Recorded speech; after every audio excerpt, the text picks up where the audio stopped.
What's up YouTube, Capital G here, checking out this crazy powerful new spell card that just got revealed coming out of Rise of the Duelist. As I said a couple of days ago, guys, now that Konami doesn't have to follow the anime storyline, they are taking off the gloves. This is 3 tactical talents. It's a normal spell card that's a hard once per turn, and if your opponent has activated a monster effect during your main phase this turn, you can activate one of these effects. So you either get to draw 2 cards, or you can take control of one monster your opponent controls until the end phase. Lastly, you have the opportunity to look at your opponent's hand, and if you do, shuffle 1 card into their deck. Alright, so for you Yu-Gi-Oh! Zoomers out there who never got the chance to play with Pot of Greed, or the Forceful Sentry, or dear Lord, Change of Heart, looks like Konami was just like, let's just take all 3 of those cards and put them in the 1 card. Won't that be cool? The players will love it.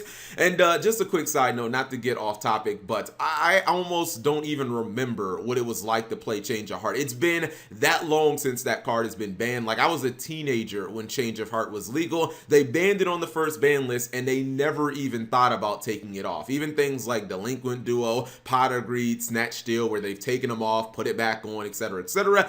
Change of Heart went on the first ban list like Yada, and it never ever came off. So yeah, this is a really powerful card. It goes without saying, anytime you have the opportunity to get 3 different ban card effects in one package, that's obviously very powerful, whether it's a hard once per turn or not. And it's interesting because when I first looked at this card, I thought, okay, obviously it's a powerful go second card, but then I actually thought about it and I was like, no, I think you can even use this going first, because obviously if your opponent would activate a hand trap against you, that counts as more than likely a monster effect that's being activated by your opponent, and it's going to probably be during your main phase. Now, there's a couple of hand traps like Droll and Lockbird and Maxi that you can use outside of the draw phase, but for the most part, if you're getting hand trapped by Nibiru or Fantastical Dragon Phantasme, Ash Blossom and Joy Spring is still arguably the most popular card in all of Yu-Gi-Oh! Those are going to be used in the main phase probably, and if you get Ash, you can just go ahead and activate this card and you get some powerful effects. Either you're going to draw 2, or you're going to look at your opponent's entire opening hand and say, you know what, how about you get rid of that card, put it back into your deck. And obviously this card is very strong going second as well. I don't even really think the matchup is all that important, whether you're playing against combo or control. For the most part, your opponent's going to want to throw some form of disruption out against you, and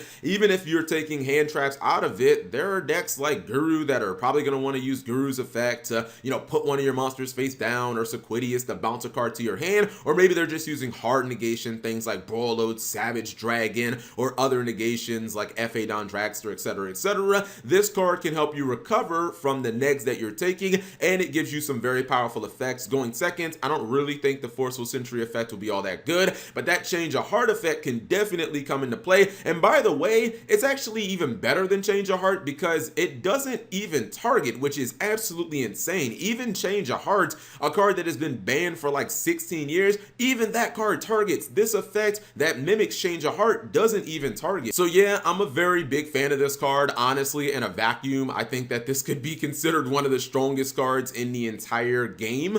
I think that it's a high risk card, but I think the reward is also insanely high, and it's probably higher than the risk itself, considering that we have so many prominent hand traps, and we're getting even more hand traps in Eternity Code, so that'll just add more cards to the pool of cards that this card can kind of be used against. Anyways, whatever you guys think of 3 tactical talents, aka Pot of Greed, Forceful Sentry, and Change of Heart, all built into one package, you leave that in the comment section below. Can we say $100 secret rare? Yeah, I'm gonna go ahead and say $100 secret rare. Anyways, thank you guys for watching. As always, subscribe if you have not already, and turn on that notification bell for daily videos.